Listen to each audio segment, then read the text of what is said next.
నిండుకుండ కాదు కనుక తొణుకుతుందది అంత వింత అందులోన ఏమిటున్నది నాలో తెలివికి దీనిలో నీటికి పోలికే గుళుకు గుళుకు పలుకుతున్నది అమృతం లాంటి హృదయం నీది అంతకన్నా వేరే వరమేది అది తెలిసి కూడా కసురుతుంటే నేరమెవరిది కోపం వస్తే మండుటెండ మనసు మాత్రం వెండి కొండ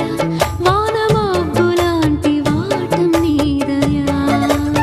ఏంటో నాకు తెలుసా మంచి చెడ్డ నువ్వు చెబితే నేర్చుకుంటా నిన్ను నమ్మినాను అంతా నీ దయా